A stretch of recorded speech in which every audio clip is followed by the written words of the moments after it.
This is the first of 4 programs in which I want to question some of the assumptions usually made about the tradition of European painting. That tradition which was born about 1400, died about 1900.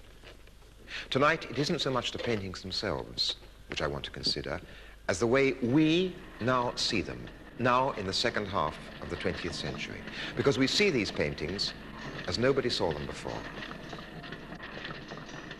If we discover why this is so, we shall also discover something about ourselves and the situation in which we are living.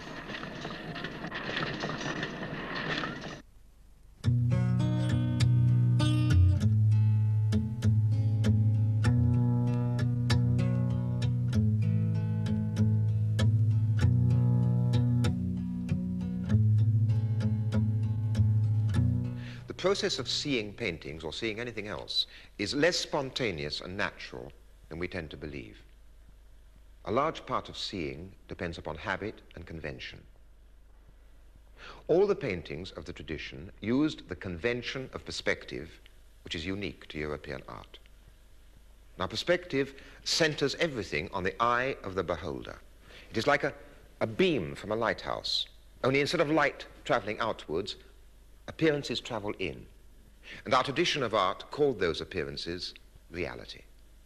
Perspective makes the eye the center of the visible world. But the human eye can only be in one place at a time. It takes its visible world with it as it walks. With the invention of the camera, everything changed. We could see things which were not there in front of us. Appearances could travel across the world. It was no longer so easy to think of appearances always traveling regularly to a single center. I am an eye, a mechanical eye. I, the machine, show you a world the way only I can see it. I free myself for today and forever from human immobility. I'm in constant movement. I approach and pull away from objects. I creep under them. I move alongside a running horse's mouth. I fall and rise with the falling and rising bodies. This is I, the machine, maneuvering in the chaotic movements, recording one movement after another in the most complex combinations. Freed from the boundaries of time and space, I coordinate any and all points of the universe wherever I want them to be. My way leads towards the creation of a fresh perception of the world. Thus I explain, in a new way, the world unknown to you. Those words are from a manifesto written in 1923 by Dziga Vertov, the Russian film director. And the images are from a film he made in 1928 called The Man with a Movie Camera. The invention of the camera has changed not only what we see, but how we see it. And in a crucial but quite simple way, it has even changed paintings painted long before it was invented. The painting on the wall, like a human eye, can only be in one place at one time. The camera reproduces it, making it available in any size, anywhere, for any purpose. Botticelli's Venus and Mars used to be a unique image, which it was only possible to see in the room where it was actually hanging. Now its image, or a detail of it, or the image of any other painting which is reproduced, can be seen in 1,000,000 different places at the same time. As you look at them now, on your screen, your wallpaper is round them. Your window is opposite them. Your carpet is below them. At this same moment, they are on many other screens, surrounded by different objects, different colors, different sounds. You are seeing them in the context of your own life. They are surrounded not by gilt frames, but by the familiarity of the room you are in and the people around you. Once, all these paintings belonged to their own place. Some were altarpieces in churches. Originally, paintings were an integral part of the building for which they were designed. Sometimes, when you go into a Renaissance church or chapel, you have the feeling that the images on the wall are records of the building's interior life. Together, they make up the building's memory. So much are they part of the life and individuality of the building. Everything around the image is part of its meaning. Its uniqueness is part of the uniqueness of the single place where it is. Everything around it confirms and consolidates its meaning.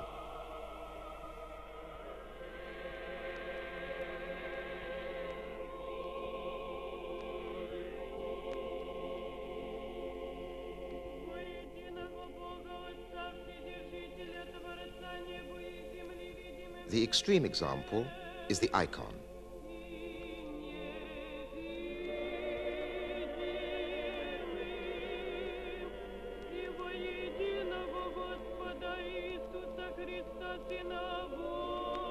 Worshippers converge upon it.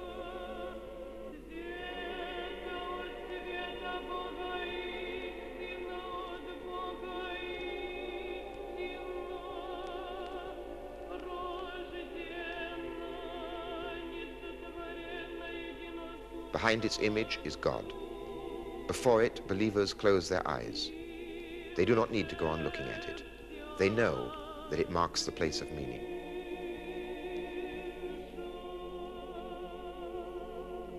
Now, it belongs to no place, and you can see such an icon in your home. The images come to you. You do not go to them. The days of pilgrimage are over. It is the image of the painting which travels now, just as the image of me standing here in this studio travels to you and appears on your screen. The meaning of a painting no longer resides in its unique painted surface, which it is only possible to see in one place at one time. Its meaning, or a large part of it, has become transmittable. It comes to you, this meaning, like the news of an event. It has become information of a sort. The faces of paintings become messages, pieces of information to be used, even used to persuade us to help purchase more of the originals, which these very reproductions have in many ways replaced. But, you may say, original paintings are still unique.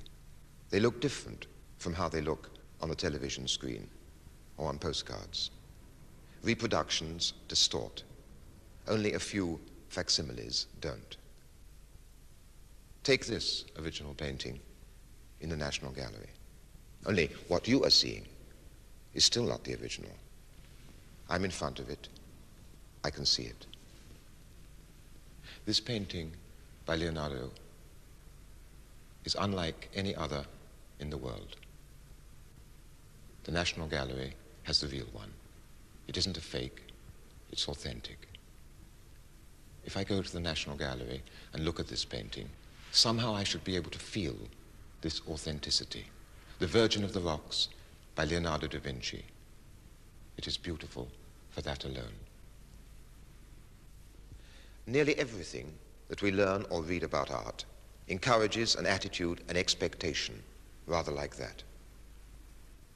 The National Gallery catalogue is for art experts. The entry on this painting is about 14 pages long, densely written. They are about who commissioned the painting, legal squabbles, who owned it, its likely date, the pedigree of its owners. Behind this information lie years of research. What for? To prove beyond any shadow of doubt that it is a genuine Leonardo, and to prove that an almost identical painting in the Louvre is in fact a replica. French art historians try to prove the opposite. For this drawing by Leonardo, the Americans wanted to pay £2.5 million. Now, it hangs in a room by itself, like a chapel, behind bulletproof perspex. The lights are kept low so as to prevent the drawing from fading. But why is it so important to preserve and display this drawing? It's acquired a kind of new impressiveness, but not because of what it shows, not because of the meaning of its image.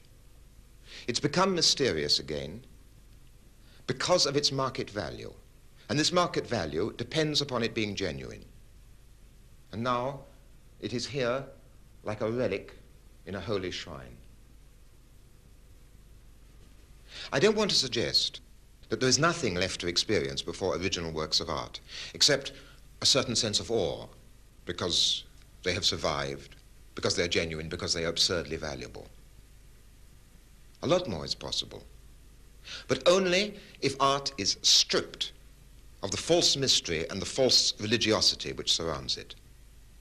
This religiosity, usually linked with cash value, but always invoked in the name of culture and civilization, is in fact a substitute for what paintings lost when the camera made them reproducible.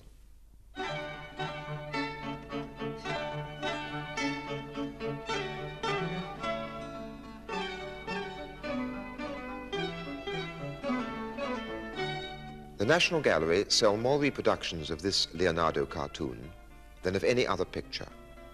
But what are the meanings these reproductions acquire in each home when they're hung or pinned to the wall? And how different are all these meanings from its original one, when Leonardo first worked on it to work out an idea for a painting? The camera, by making the work of art transmittable, has multiplied its possible meanings and destroyed its unique original meaning. Have works of art gained anything by this?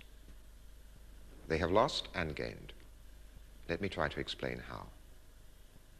The most important thing about paintings themselves is that their images are silent, still. I can't demonstrate the stillness, for the lines on your screen are never still. And in a sense, the pages of a book are never still. But I can demonstrate the silence.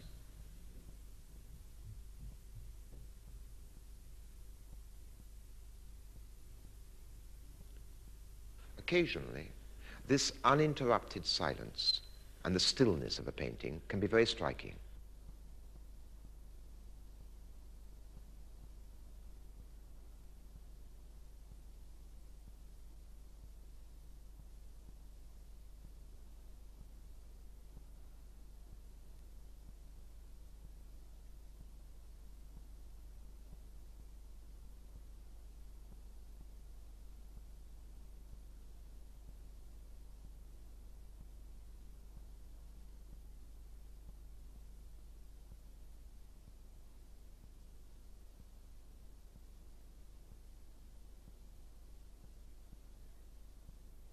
The experience of this has almost nothing to do with what anybody teaches about art. It's as if the painting, absolutely still, soundless, becomes a corridor, connecting the moment it represents with the moment at which you are looking at it.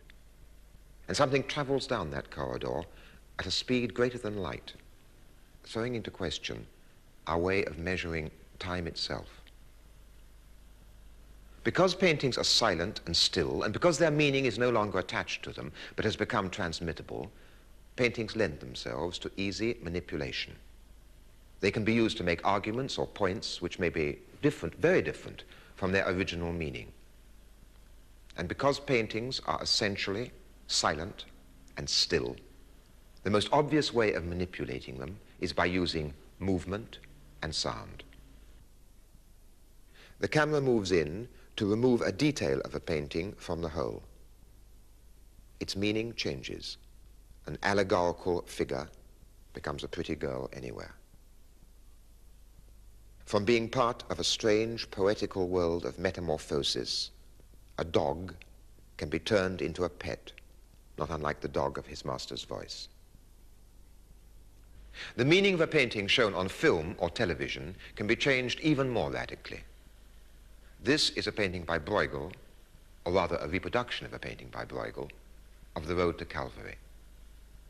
If you look at the whole painting, Berger's intention is fairly clear. In the right foreground are Mary and John and the mourners of Christ. Christ carrying the cross is in the middle distance, carried forward by the crowd, which is making its way to the place of the crucifixes, far away on the right, where a circle of onlookers has already gathered. If you look at the whole picture, you see that it is about grief, about torture, and above all about the callousness, the eager inquisitiveness, the superstitious drive of the crowd. If it sets out to be a religious painting, it is an oddly secular one.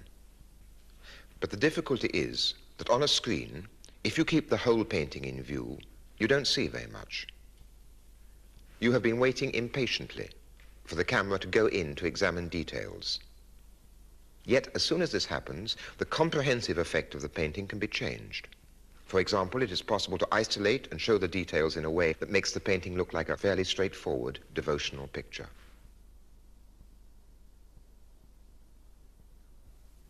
With a different camera movement again, it can be shown as an example of landscape painting.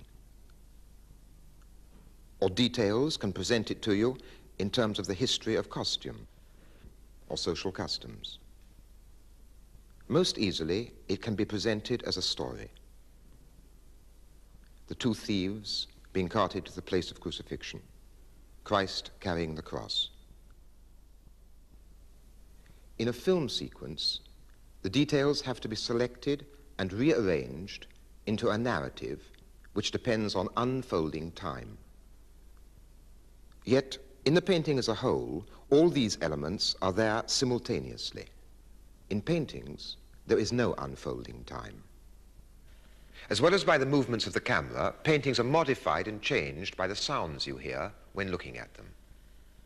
Here is a landscape, a cornfield with birds flying out of it. Look at it for a moment in silence. Now, supposing I say whilst you look at it, this is the last picture Van Gogh painted before he killed himself.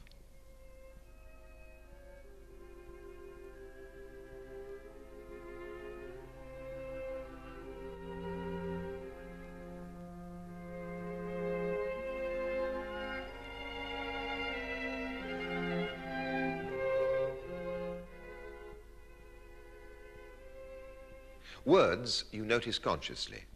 Music is subtler. It can work almost without your noticing it. How often do you consciously notice the music played over paintings on television? Yet music and rhythm change the significance of a picture. Here's a painting by Caravaggio. Here are details of this painting cut to music from an Italian opera. Non so quale far, mandela i parenti per farmi smatar, mandela in campagna in l'erba la magna, en fe che parlasse come il deserto voler predicar. Sarei gli abiti del soce, sarei un socio, sarei l'assunto, sarei asciutto, mortificherò, ho provato, niente se fa, niente.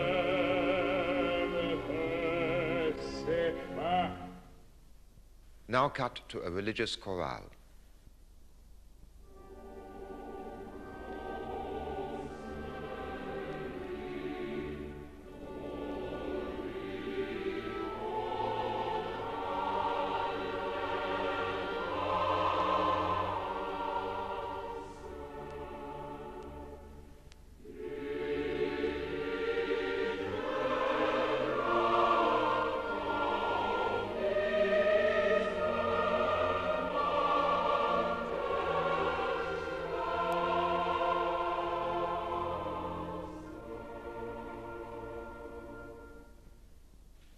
I've said that as soon as the meaning of a painting becomes transmittable, this meaning is liable to be manipulated and transformed.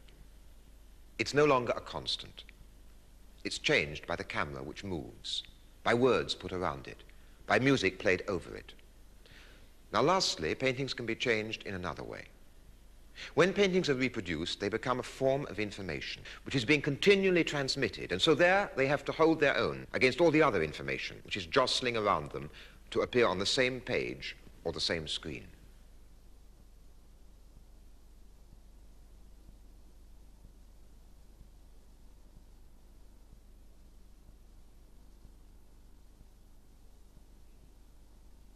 The meaning of an image can be changed according to what you see beside it or what comes after it. Let's try a last experiment. We put the image of this well-known painting by Berger on your screen. You look at it in the context of what I'm saying, in the context of my image in relation to it. But supposing you had just turned onto this channel from one of the other two, then you might see something like this.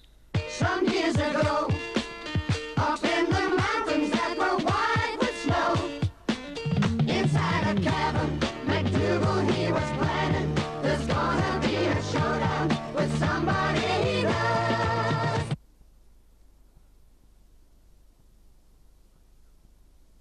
And supposing now you turn off from the art channel onto one of the others.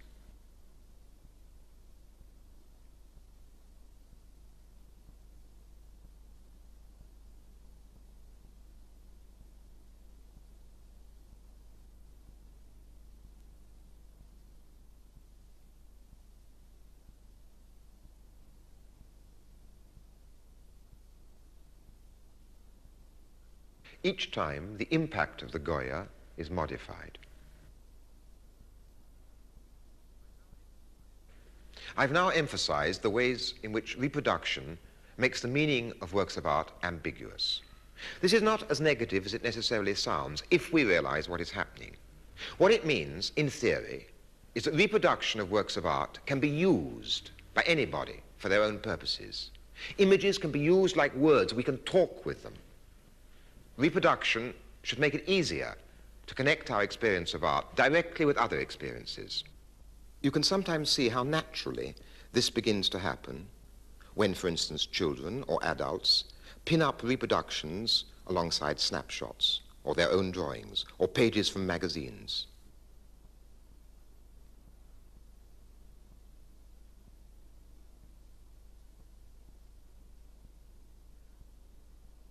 There, everything belongs to the same visual language, used for describing or recreating experience.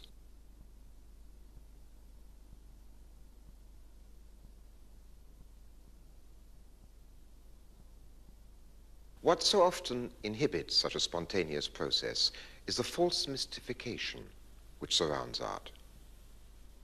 For instance, the art book depends upon reproductions. Yet often, what the reproductions make accessible, a text begins to make inaccessible. What might become part of our language is jealously guarded and kept within the narrow preserves of the art expert.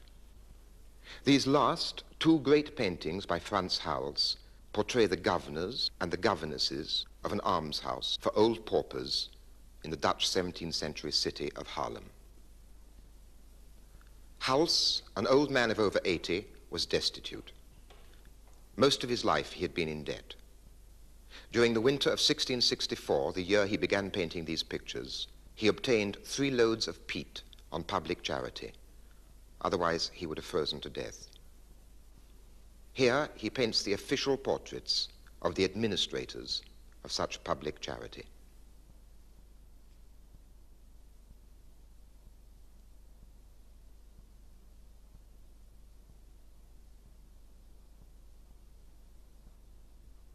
Reproductions in color or in black and white, showing the whole or showing details, make these two paintings easily accessible.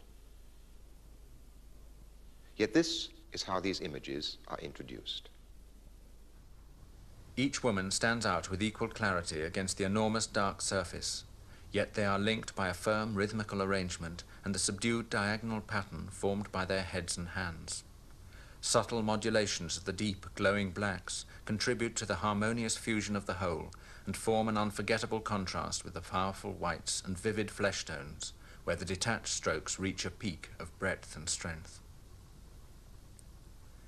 In the portrait of the men, Hals's old tendency of creating an impression of casual informality and the instantaneousness recurs. But the pictorial unity appears less successful than in earlier works. The intense light areas of the flesh tones, the great expanses of white linen, and the daringly broad red touch on the knee of the man on the right tend to jump and are not fully integrated into a coherent design. That is a quotation from the most comprehensive book on Hals in English. It was published last year. It's as though the author wants to mask the images, as though he fears their directness and accessibility.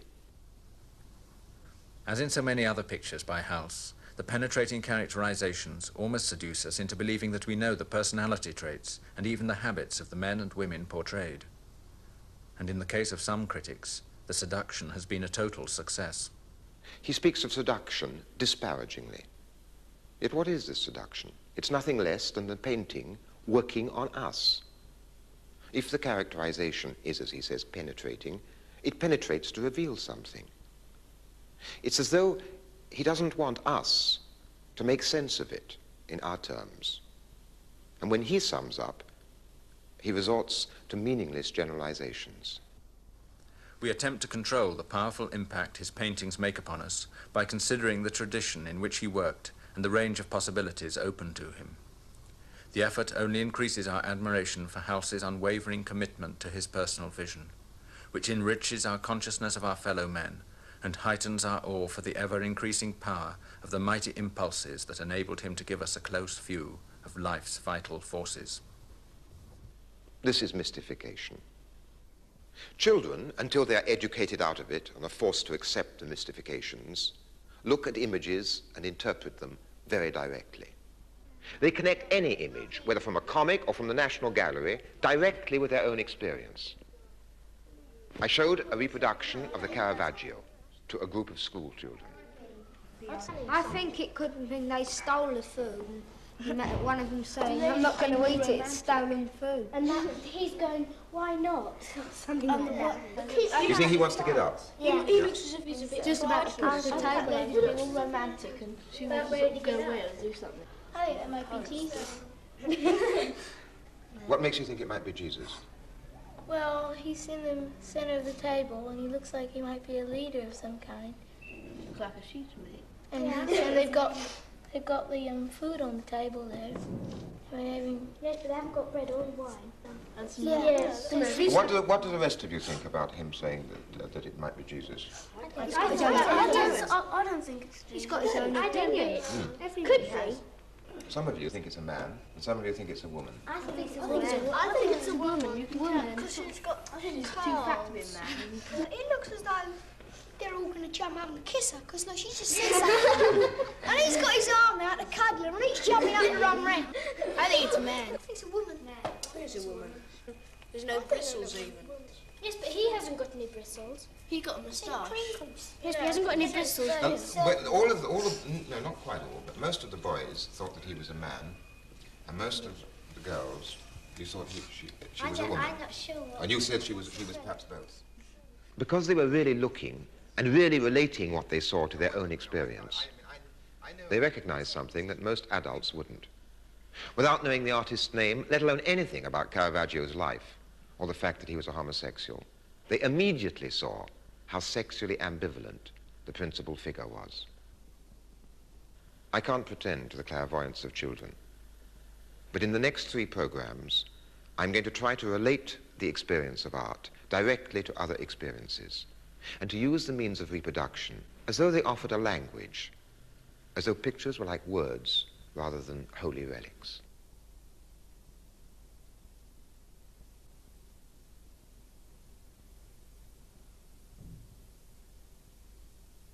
How we see women, possessions, advertisements and their promises which surround us on every side.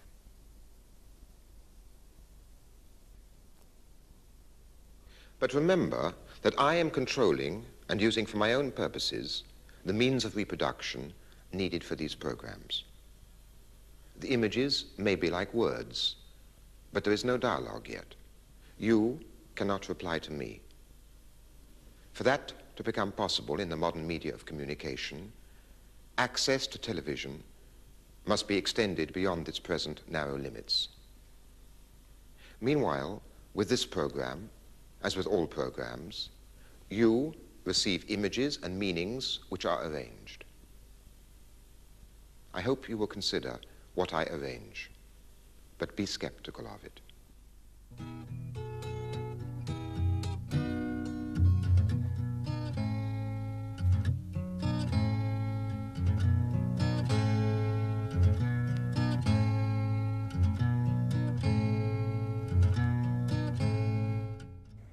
And Ways of Seeing is right back here tomorrow night at 7:30.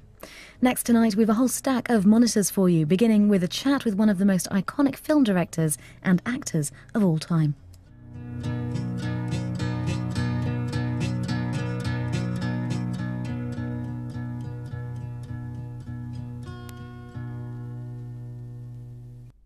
Welcome to the world.